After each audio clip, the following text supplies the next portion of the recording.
Hey, it's Ronan, and this is Little Seal English. For the next hour, I'm just going to show you a whole bunch of different idioms in English. I don't care if your teacher or someone else says idioms are not important or we don't use idioms. Tell them to fuck off. We use idioms all the time. So sit back, relax, put your feet up, drink some coffee, and watch 1 hour of English idioms. Here we go. Good morning, you beautiful people. Happy Monday. So, this weekend I went to a car trunk sale. A car trunk sale is when people open the back of their cars and they sell whatever they don't want. For example, this hat, these glasses, and this camp chair. Now, this hat, these glasses, and this camp chair, they were a steal. I paid $1 for the hat. I paid 25 cents for these glasses, and I paid $2 for the camp chair. Therefore, I say the car boot sale, the car trunk sale, it was a steal. A steal is when you get something very cheap. Hey, how was the car trunk sale? It was a steal. This hat was a steal. These glasses were a steal. And this camp chair was a steal. A steal to get something very cheap. Live up to your expectations. If something lives up to your expectations, it went the way you wanted it to go. It was as good as you thought it would be. For example, my sister just came to Canada. She's gone home now. When she was in Canada, she saw a bear. She hiked on a glacier. She went camping. She went to some hot springs. We hiked another mountain and we even got rained off the mountain. Overall, though, it was an absolutely amazing trip. So, she can say Canada lived up to my expectations. Before she came to Canada, she thought Canada is going to be great. Canada is going to be fun. I hope I see a bear. I hope I get to go hiking. I hope I get to fly an airplane. And guess what? She did all of that in Canada. So, Canada lived up to her expectations. If something lives up to your expectations, it was as good as you wanted it to be. Absolutely. I'm just about to hit the beach. And don't worry, I do have your coffee here, your iced coffee. And of course, I will bring the sun cream. So yeah, I'll see you and I'll hit the beach right after this. To hit the beach. If you hit the beach, you go to the beach. My name is Ronan and I have an addiction to the beach. I finish work between 2:30 and 3, and for the rest of the day, I hit the beach. You can find me relaxing. You can find me drinking coffee. Sometimes you can find me reading a book on the beach, because I hit the beach every day. To hit the beach is to go to the beach. Don't say go, it's kind of boring. So now, I've increased your vocabulary. Are you going to hit the beach today? See you there. Ugh. Almost cool. Get around to. It's Monday and this week is going to be crazy because there's a lot of things that I need to get around to. For example, I have no coffee in my house. There is nothing. I need to get around to the groceries. I need to buy more coffee. This house is filthy, it's dirty, it's horrible, and tonight I have some friends coming to visit. I need to get around to the cleaning. If you need to get around to something, you need to do it. My girlfriend came home and she saw how dirty the house was. She asked me, Ronan, why haven't you done the cleaning? And I simply said, I'm sorry, I just haven't gotten around to it yet. To get around to something is to do something. So, this week, what do you... I have been. My name is Ronan, and I'm on holidays right now. I have been relaxing. I have been hiking. I've been spending time with my family. I've been walking my dog. I have been drinking beer every single day, and it has been great. I have been plus verb ing. We use this structure when we want to tell someone what we have been doing for the past couple of days or what we have been doing recently. So, for the last week, I have been spending time with family. I have been hanging out with friends. I have been drinking copious amounts of Guinness. I have been plus verb ing. So, for the last week, what have you been doing? I have been... Let me know. I'm hoping. Right now, I'm on a ski lift in British Columbia. And as you can see, it is foggy. It is misty. And I'm hoping that the mist clears. I'm hoping that the fog clears. I'm hoping that the sun comes out.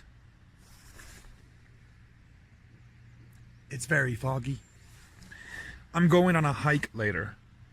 I'm hoping I don't meet a bear on the hike.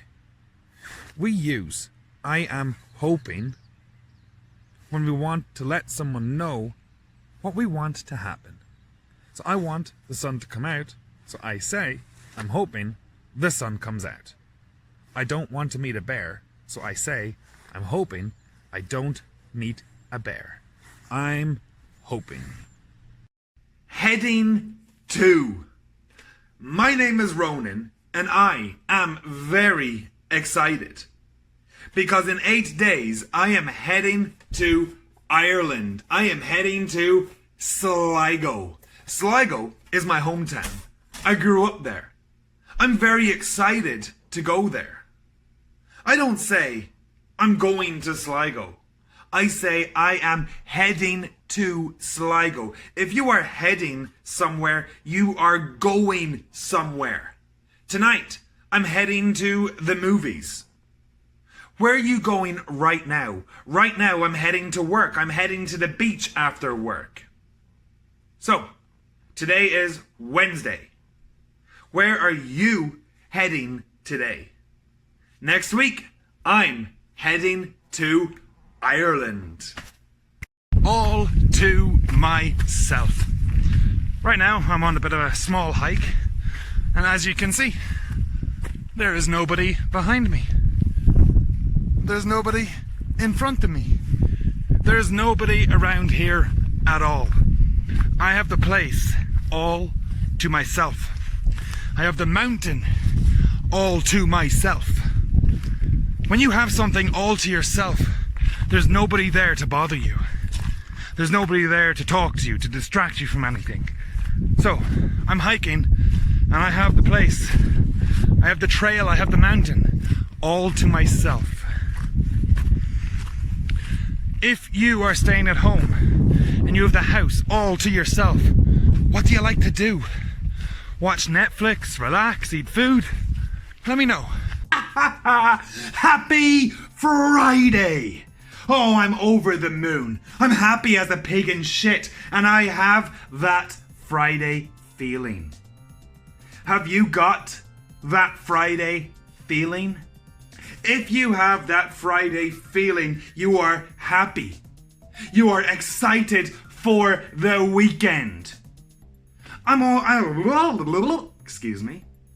I have that Friday feeling because not only is it the weekend, it's also a long weekend in Canada. So I'm not working on Saturday, I'm not working on Sunday, and I am not working on Monday. Therefore, I am happy, I am over the moon, and I have got that Friday feeling. It's Friday. Have you got that Friday feeling? Living paycheck to paycheck. A recent report conducted in British Columbia, where I live, has said that the majority of people living in British Columbia live paycheck to paycheck. If you live paycheck to paycheck, you don't have a lot of money. You don't have savings. And it's hard to save money. Basically, you get one paycheck, and then before the next paycheck arrives, you've already spent all the money from the first one. Hence, paycheck to paycheck. And that means that if you get sick, you're screwed. Living paycheck to paycheck is not nice. I hate living paycheck to paycheck. So, if you live paycheck to paycheck, what are some tips for saving money? His word ain't worth shit. If a person's word ain't worth shit, you can't trust that person. They are a liar. For example, John's word ain't worth shit. Everything he says is bullshit. If he says he'll help you, don't trust him, because he'll probably flake out at the last minute. Her word ain't worth shit. She says she'll help you, but she won't. So, if a person's word ain't worth shit, don't trust that person. They are a liar. Ain't worth shit. Beautiful expression. Here we go again. 1 minute to teach you a random expression. And today's random expression is butt in. Oh my God, I hate when people butt in. For example, I was chatting to John yesterday and we were having a great conversation. And then Mary came over and she just butted into our conversation. I did not want to talk to her. I was in the middle of talking to my friend John, and Mary comes in and is like, "Hey everyone, look at me, I'm more important." To butt in is to interrupt a conversation rudely. If you're in the middle of saying something and someone cuts you off, you can say, "Yo, please don't butt in, wait till I'm finished." So butt in is a phrasal verb and it means to interrupt. To give it your all. If you give something your all, you try with everything you've got. You give it 100% effort. Yesterday, I gave it my all. Tomorrow I have an exam. I will give it my all. You know what you need to do? You need to give it your all. I don't want 80%. I want 100% effort. To give it your all is an expression we use when we want to motivate a person, when we want to encourage a person, when we want to push a person. Don't say try harder. Now you can say, you know what you need to do? Come on, give it your all, you can do it. So now, it's Monday, it's the start of a week, and my name is Ronan, and I want you to give it your all. Get off your high horse. If a person is on their high horse, no, the horse is not stoned. If a person is on a high horse, they think they're better than you. They think they're better than everybody around them. For example, that guy over there needs to stop telling everybody what to do. He needs to get off his high horse. He is no better than anybody else. If a person is on their high horse, let them know. Tell them to get off the high horse and to be realistic. So, if you think you're better than everybody else, you are on your high horse. And nobody likes a person who is on their high horse. Get off your high horse. Be realistic. All right, let's learn a completely random idiom in 1 minute. And the one we have is to cool your heels. The one above it is much better. Cool under pressure. I'm going with that. Okay, if you remain cool under pressure, you don't panic. You don't get worried when everything builds up and goes against you. If you are a manager, you need to be cool under pressure. If you play sport and you're losing, you need to remain cool under pressure. If you panic, nothing good will happen. So to stay cool under pressure is to remain level-headed, to not panic, to be cool. And the opposite is to freak out. So, are you able to stay cool under pressure? Happy Friday. So, this weekend, I'm going away. I'm going to the mountains, and I can't wait. I'm going to spend some time in a cabin doing nothing. It's going to be beautiful. So, that means I got to say goodbye for the weekend, right? So here's a couple of different ways to say goodbye. Number one, bye. But that's kind of shit. So number two, bye for now. Number three, keep in touch. And number four, catch you later. So there's 4 ways to say goodbye. Bye, bye for now, keep in touch, and catch you later. My name's Ronan. Bye for now. Asshole versus badass.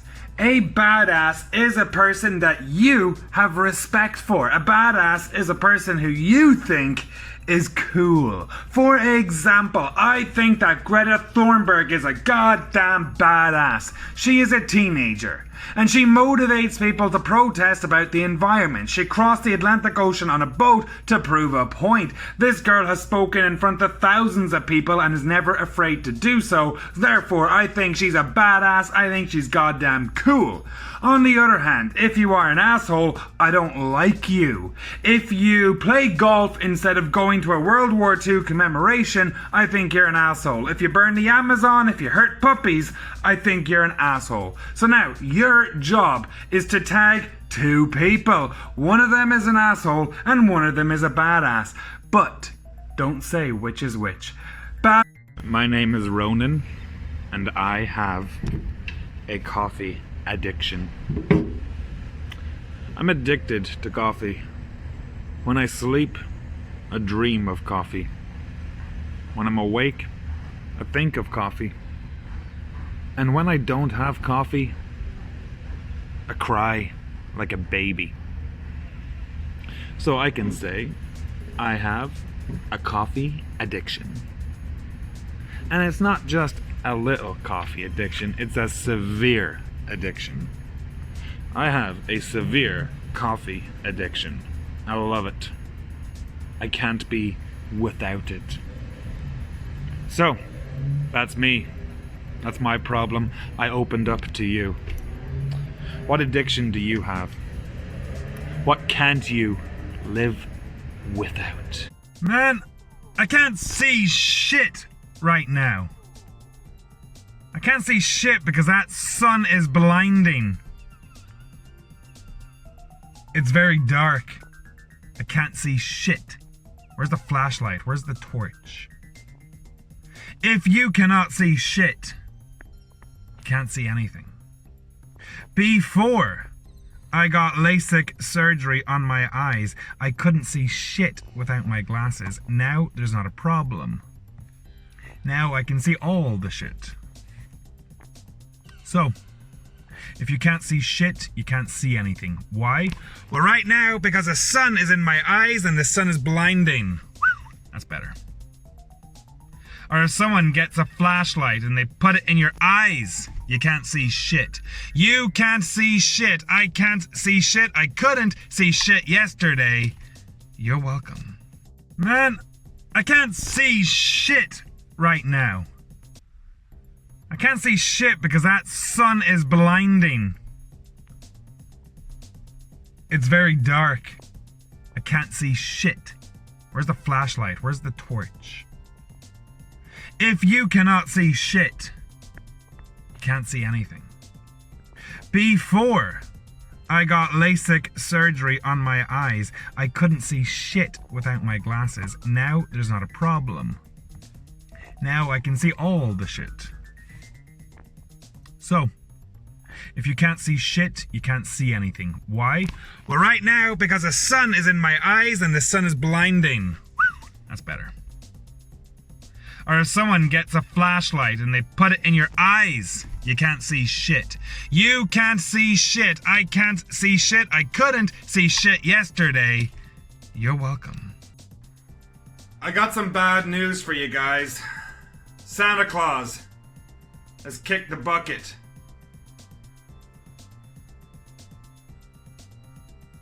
See? He's dead. Yeah. So, to kick the bucket is to die.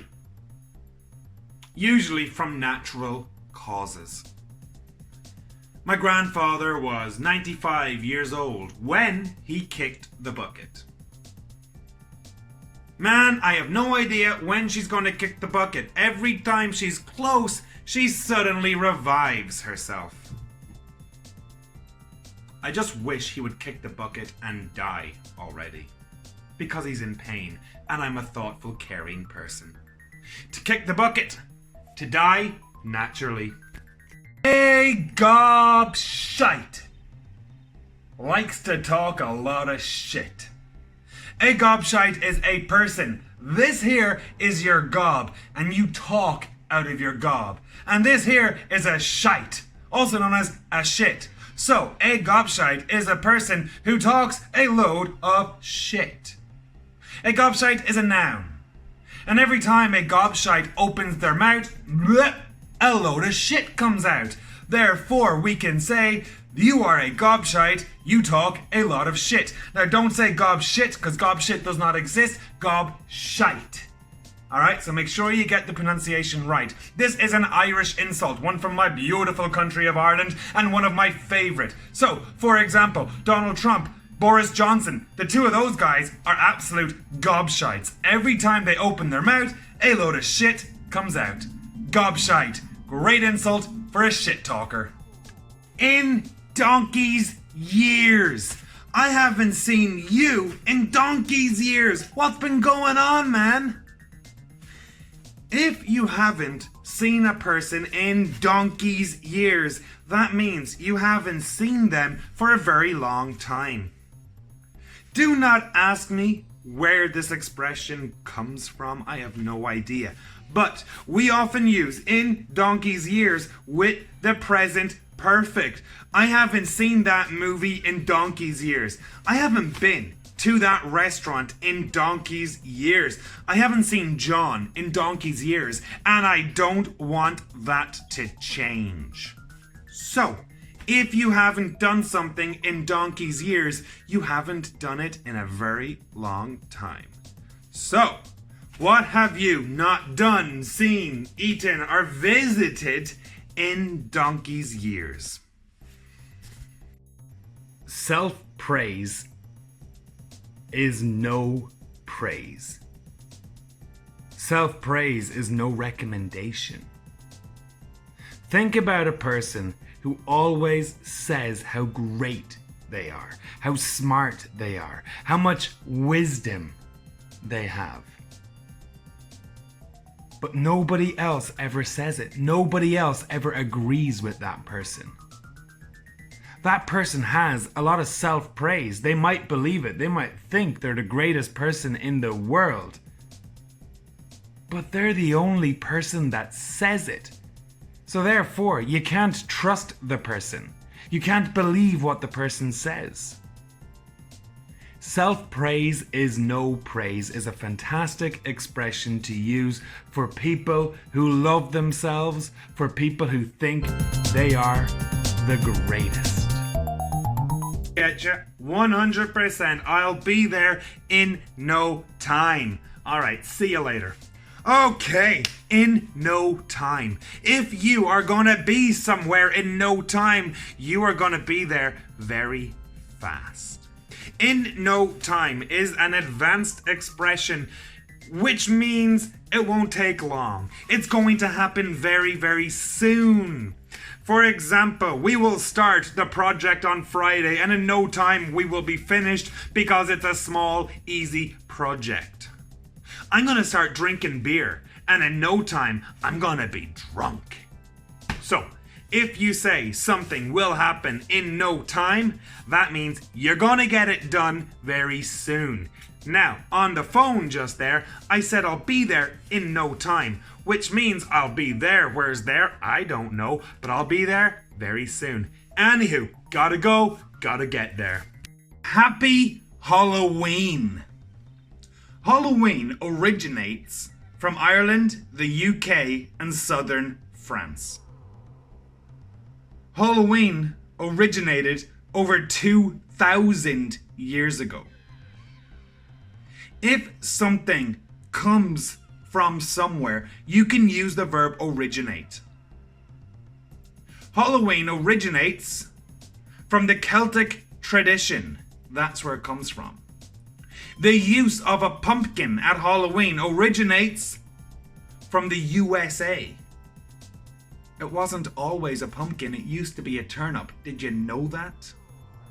So, my name's Ronan, and Halloween originates from my beautiful country. What festival originates from your country? What dance originates from your country? What tradition originates from your country? To get something underway. I have an essay due this Friday. I haven't started my essay. I need to get my essay underway. The project still hasn't gotten underway. The roads have been broken for 5 years. Why hasn't the project gotten underway yet? So, if something gets underway, it starts. If you say, I need to get my essay underway, that means I need to start my essay. This is an academic word. It's like a business expression in English. The meeting got underway at 5 p.m. yesterday.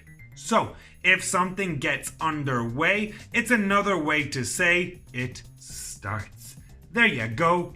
You're welcome. To pull the plug on something. If you pull the plug on something, you stop something from happening. You cancel plans. For example, the bride pulls the plug on her wedding when she found out the groom was still texting his 5 ex-girlfriends and 2 ex-boyfriends. She wasn't very happy, so she cancelled the wedding. Oh man, that weather is looking pretty bad. We might need to pull the plug on our camp trip this weekend. We might need to cancel our camp trip this weekend. To pull the plug on something means to cancel something, to stop something from happening.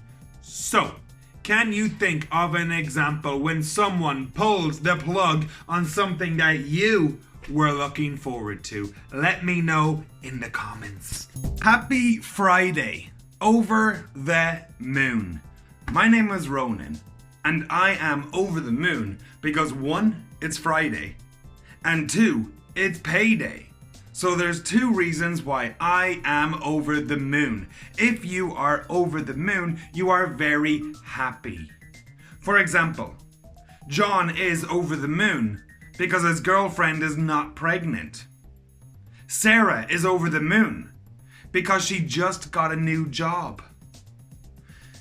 Mary is over the moon because her father just bought her a new car. She is spoiled. So, to be over the moon is to be very, very happy. Not a little, very. It's Friday. Of course I'm over the moon.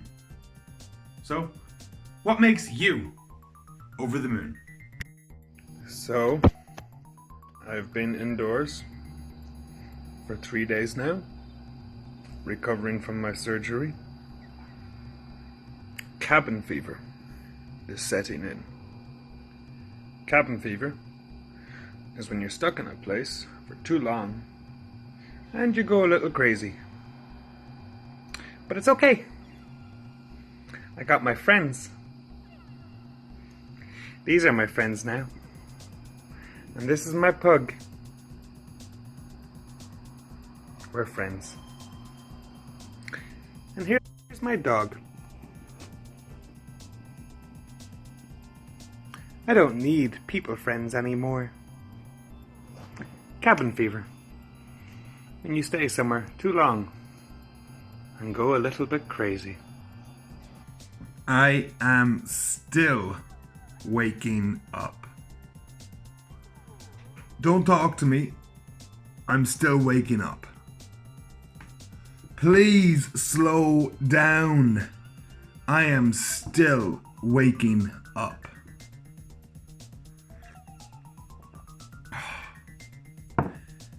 I am still waking up is a great phrase to tell someone to stop what they're doing, that they're too much to handle right now. Think about it. It's Monday morning, you just arrived to work, you're pretty tired, and one of your happy-go-lucky annoying colleagues decides to be all merry and talk to you. You now say, "Stop, I'm still waking up. Come back in an hour. See ya." I am about to chow down on this. It's a wrap with cheese. It's nothing special. A bit of broccoli too. But to chow down is another way to say to eat. Why don't I just say I'm going to eat this? Because it's boring and I hate boring shit. Chow down just gives it a little more illustration, if anything. So I am going to chow down on my wrap for lunch. And after that, I am going to gulp this smoothie down. To gulp down, another fancy way of saying to drink. Why do I say to gulp down? Because I'm a fancy motherfucker. To be in hot water. If you are in hot water, you are in trouble. You are going to face the consequences for your actions. For example, Boris Johnson, the UK Prime Minister, is in hot water because he might have lied to the Queen of England. He might be in trouble for that. John is in hot water because his girlfriend caught him cheating with Mike. So, we use the verb be in hot water. I was in hot water in the past. I will be in hot water in the future. Man, if your parents find out you skipped school again, you will be in hot water. You better not lie to your partner, because then you'll find yourself in hot water. In hot water, in... Alright, so I'm about to go to physio, and I just met my friend Joel in the parking lot. And myself and Joel had a very quick catch-up. We had a catch-up. A catch-up is not the food. No. A catch-up is when you have a conversation with a person and you talk about the last couple of days or couple of weeks or what you have been up to for the past while. So, myself and Joel just had a catch-up in the parking lot. A 5-minute catch-up, a 10-minute catch-up, a 1-hour catch-up. Hey, we should have a catch-up over a couple of beers. So, a catch-up is a noun. A catch-up is when you go to hang out with a friend and talk to them about what you have been doing for the last couple of weeks, months, years, whatever it is. So I might call my friend, "Yo, we need a catch-up. Let's grab some beers and go to the beach." Anyways, my name is Ronan. It's August. In fact, it's August 19th. Well, I don't know when I'll post the video, but this was recorded on August 19th. And guess what? There is goddamn snow in northern British Columbia. It's freaking August and we have snow already. Now where I am, it's still beautiful, blue skies, but not too far north. Winter is coming already. Can you believe it? So in that little passage, I said there is snow already. And we use already when we're surprised about the time that it started. And then I said, can you believe it? And we use can you believe it when we tell someone something really surprising. There's snow in BC. Can you believe it? What's up? It's Sunday night. Well, it's Sunday where I am. This weekend, I had a quiet weekend. I stayed in. I watched TV. I spent time with my dog. We watched TV. Drank a few beers with some friends, but mainly I studied, I cleaned, and I didn't do anything exciting. So, I had a quiet weekend. What about you? Did you have a quiet weekend? Did you have a fun weekend? Did you have a wild weekend? Did you have a boring weekend? Let me know. I had a weekend. Alright, I am waiting outside in the parking lot for my physiotherapy session. I'm gonna see my physiotherapist in the morning. Physiotherapy is something we go to after we hurt ourselves, after we pull a muscle, have surgery, break a bone. We go to physiotherapy to feel better, to stretch our muscles and to learn how to recover.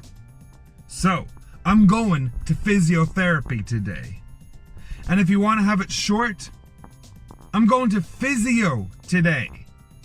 So, my name's Ronan, and this morning I have a physiotherapy appointment.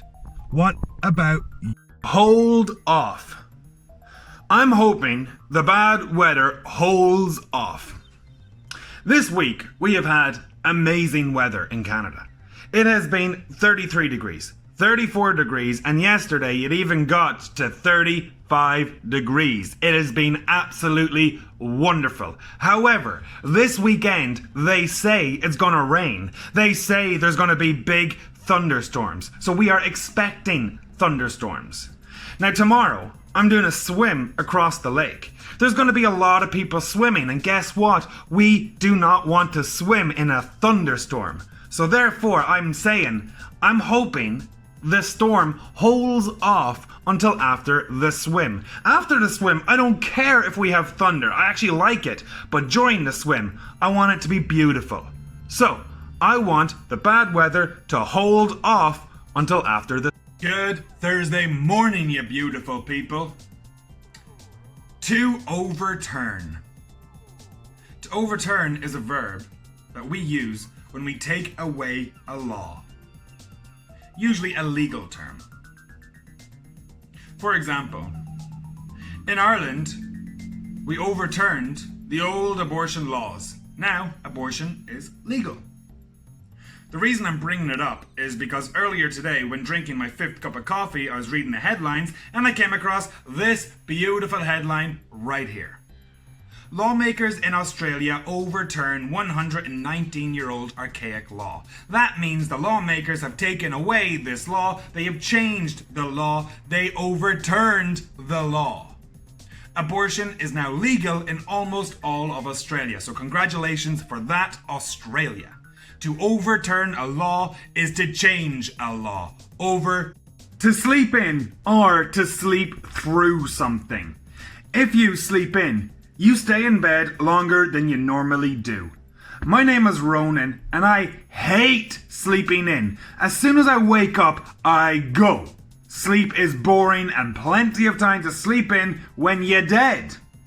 Now, to sleep through something. For example, your alarm clock. Guys, I messed up today. I slept through my alarm clock and I missed my wedding. If you sleep through something, it doesn't wake you up. For example, there was a huge thunderstorm yesterday. I slept through the entire thing. It didn't wake me up. So, to sleep in is to stay in bed longer than you normally do. To sleep through something, for example, a noise, is to not wake up. A get together or get together. Get together can be a verb and a noun. For example, it's Christmas. A lot of people have family get-togethers. In that case, it's a noun. A get-together is when a group of people come together and talk, have dinner, have fun, something like that. Now, we can also use it as a verb. For example, this Christmas, I'm going to get together with my friends and have a big, massive party. Every year for my birthday, I have a get-together.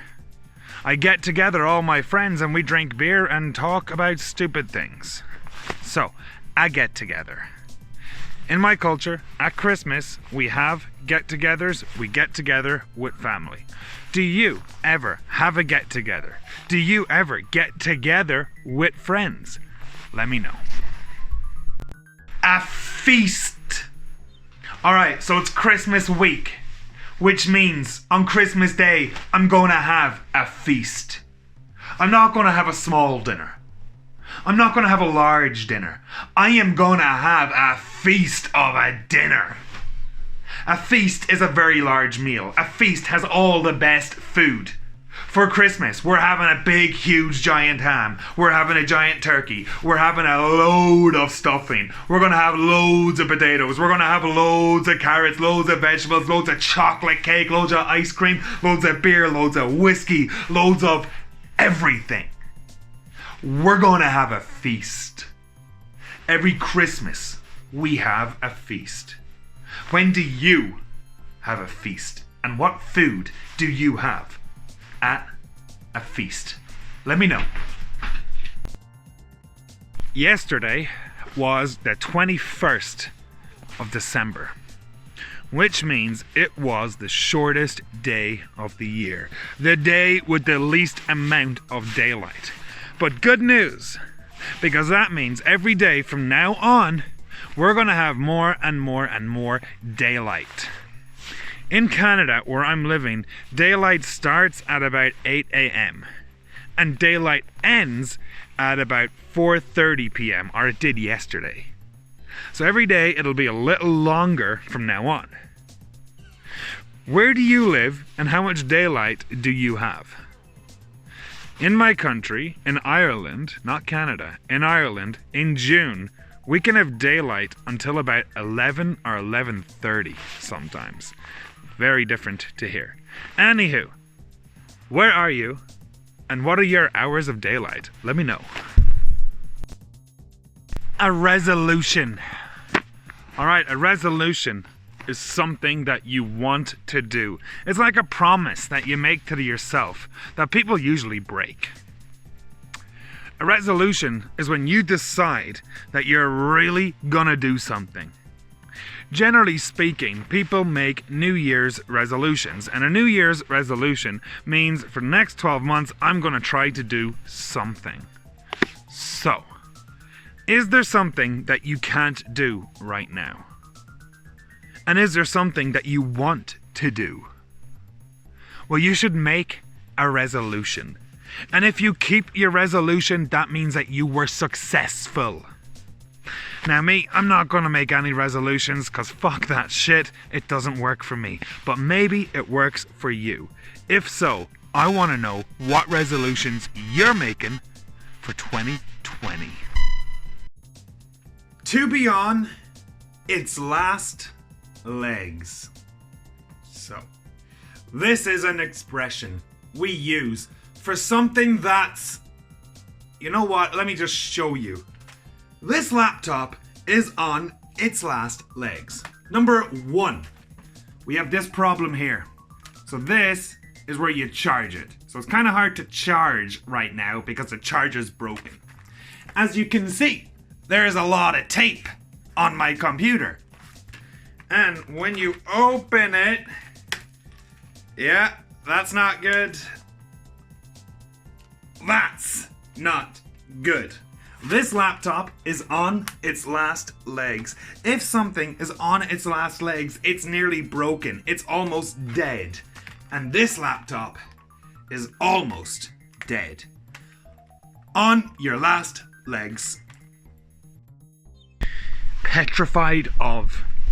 If you are petrified of something, you are very, very afraid of something. When I go hiking in Canada, I'm petrified of meeting bears. In that case, I'm using a noun phrase. My friend Jerry is petrified of the dentist. He's afraid of the dentist. In that case, it's just a noun. When I was younger, I was petrified of spiders.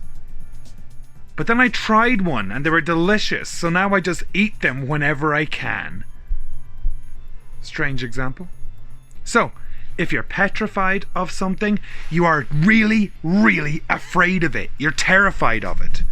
What are you petrified of? Alright, here we go. A random English expression. And today we have a toss-up. A toss-up. Whoops. If something is a toss-up, you don't know how it's going to go. If something is a toss-up, it could either go this way or it could go that way. For example, who's going to win in the football match between Barcelona and Real Madrid? It's a toss-up. I have no idea. I can't think of any more examples. I'm drawing a blank. But a toss-up is when you don't know what the result is going to be. For example, the politicians are having a vote, and it's a toss-up to know which way they're going to vote. The election is a toss-up. Nobody knows who's going to win. So, a toss-up is a noun, and it means we don't know what's going to happen between A and B. Don't be a Scrooge. Christmas expression. A Scrooge is a person who does not like to spend money. A Scrooge can be an employer who does not pay a lot of wages, despite the fact that they have lots of money themselves. The expression "don't be a Scrooge" can be used when you're talking to a person who's not spending their money, who doesn't want to spend their money. For example, I told my brother not to be a Scrooge because he wouldn't pitch in $5 for Mom's birthday present. My boss is such a Scrooge. He pays his workers $10 an hour and he drives a Tesla. He has 3 of them. So, if someone is a Scrooge, they're tight-fisted, they don't like spending money. Nobody likes a Scrooge. The pros and cons of a Canadian winter. The pros: it snows. The cons: it snows a lot. The pros: you can walk on a lake. The cons: walking on a lake is cold. The pros: it's really snowy. The cons: it's hard to get around sometimes. The pros: you get to stay in a cabin or stay indoors and watch movies. The cons: you get fat. There are the pros and cons of winter in Canada. Where do you live? And what are the pros and cons of where you live? Let me know. The pace of life.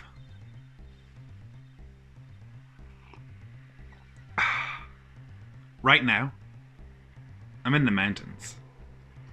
I'm drinking my 3rd cup of coffee by a frozen over lake. This morning, all I've done is shower, eat, and drink coffee. Because the pace of life in the mountains is slow. Now, I used to live in this city, in Toronto, and the pace of life there is crazy. It's so busy. It's go, go, go. You're always doing something. But here, the pace of life is relaxed. It's a slow pace of life. A slow pace of life means it's relaxed, it's not busy, it's not hectic. Where do you live? And what is the pace of life like? Let me know. Here's a Canadian expression for you. In the boonies. Right now, I'm in the boonies. I'm not at home. I'm in a cabin in the woods. Out there, forest. Out there, more forest, and just snow everywhere. Therefore, I am in the boonies. If you're in the boonies, you're not in town. The boonies is like the countryside. The boonies is the mountains. The boonies is where you are cut off.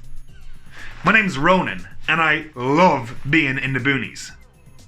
I moved to Canada because you can always get to the boonies with ease.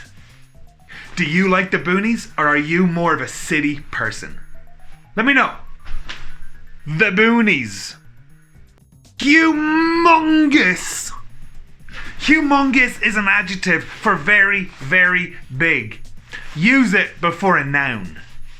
For example, yesterday there was a humongous snowfall. We had about 10 centimeters of snow. On Christmas Day, we will have a humongous dinner. There will be turkey, there will be ham, there will be potatoes, broccoli, stuffing, everything you can think of. The dinner will be humongous. Humongous, very, very big. To go cold turkey. If you go cold turkey on something, you stop taking it, you stop doing it 100%. We usually use go cold turkey for bad habits like drugs or alcohol or something that you were addicted to. For example, Mary quit smoking cold turkey. She just woke up in the morning and said, "That's it, I'm done, never again." It's been 5 years since she smoked. Going cold turkey is never easy, but sometimes it can work. For me, I have to go cold turkey if I want to stop taking something. I can't just reduce it. It's all or nothing. What about you? Have you ever gone cold turkey on anything? Let me know.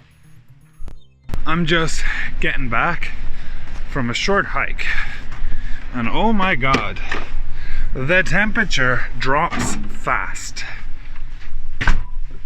When I say the temperature drops fast, I just mean one moment it's nice and warm, and as soon as that sun goes down, it gets cold really, really fast.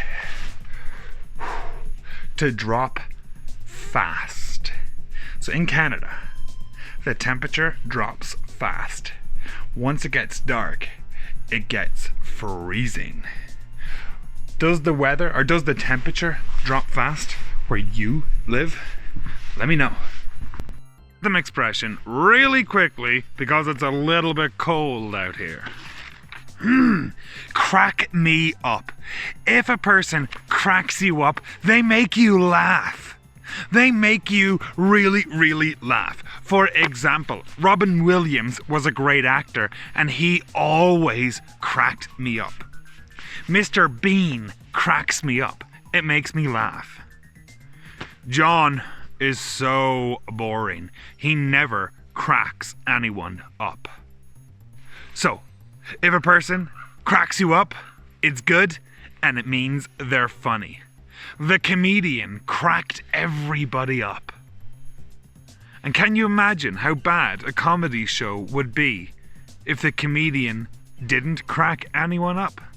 Anywho, I'm rambling. That's a great expression, to crack you up. To face the music. If you need to face the music, you need to face the consequences for your actions. If you do something bad, and you get caught doing something bad, you'll have to face the music. For example, when I was in school, I was talking in class, I never did my homework. The teacher caught me. So then I had to face the music and do detention. Whatever, it's only detention. If you drink a load of alcohol, drive your car and get caught by police, you'll have to face the music. You'll get a ticket, your car might get towed, and maybe you'll go to jail.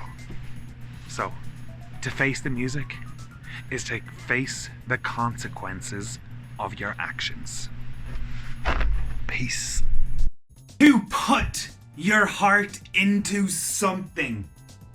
If you put your heart into something, you're really trying to do something. You try extremely hard. You give it everything you got, and you really want it to succeed. There's John over there. John's a lazy bastard and never puts his heart into anything. There's Mary. Mary's a great worker. She puts her heart into everything. Sometimes you will put your heart into something and you will fail. And guess what? That's life. Deal with it.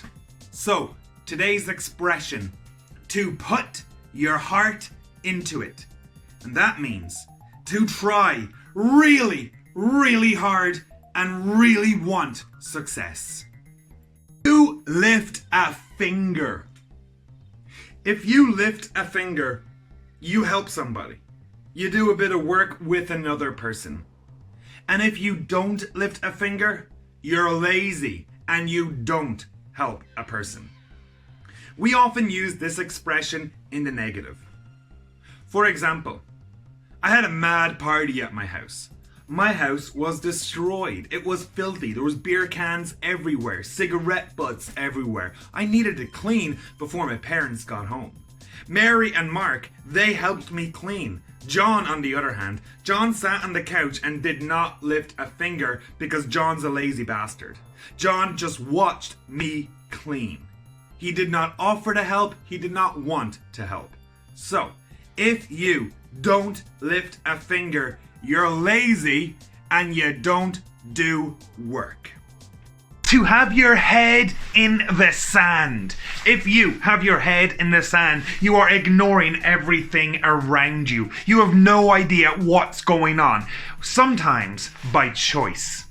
For example, the Australian Prime Minister has had his head in the sand about the bushfires for far too long. He even went on vacation in the middle of a national emergency.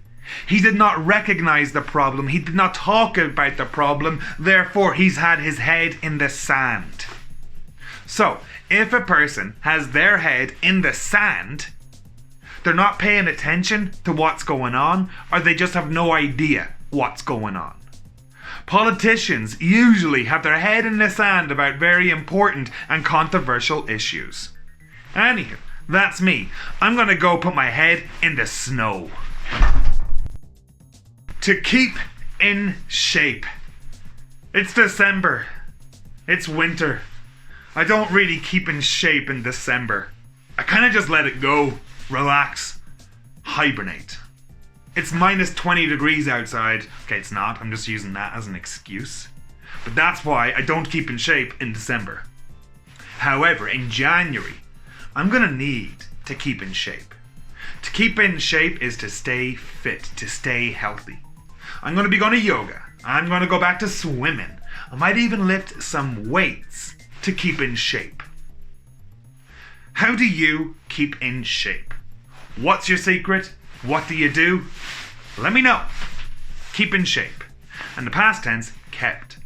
I kept in shape last year, but this year, I just didn't give a damn. To get over a person. To get over a person means to stop thinking about that person. You need to get over a person when a relationship ends. For example, if you break up with your boyfriend, your girlfriend, or if they break up with you, you need to get over them. You need to stop thinking about them. So, how do you get over a person? Well, one way to get over someone is to get under someone else. Another way is to stop talking to them completely, block them on social media, and just get them out of your head. And of course, another way is to just be mature about it and get on with your life. So, how do you get over a person? Let me know in the comments. Good Monday evening. Alright, I'm a little tired, but let's learn an expression or two. I got 50 more seconds to teach you an expression, and the expression today is blah blah blah blah, to keep in touch. Okay, To keep in touch with a person means to stay in contact with that person. My name is Ronan. I live in Canada. My family live in Ireland. I keep in touch with my family on WhatsApp. I don't keep in touch with John because I do not like John anymore. To keep in touch is to have regular contact with them. And a very good way to use it is when you're saying goodbye to a person, you say, hey, make sure to keep in touch. So, today's expression is to keep in touch, and that means to have regular contact with a person. My brain is fried. My brain is fried. Not literally. It just means you're very tired. It just means you've been using your brain for the last couple of hours and now you've hit the wall. You can't take in any more knowledge. You need to rest. You need to sleep. If you want to use it in the past tense, yesterday after school, my brain was fried. I had to go home, sit down, and do nothing for a few hours. So, my brain is fried. So now, I'm going to go to bed. And I'm going to chill out. And I'm going to recover. And tomorrow, it will be fried again. My brain is fried. Expression for tired. Blinding. That sun is blinding. I can't see shit. That's much better. That's a lot better. If something is blinding, it stops you from seeing something. You know when those people take pictures and they have the flash on? The flash is blinding. In winter, the low morning sun is blinding and it makes it hard to drive.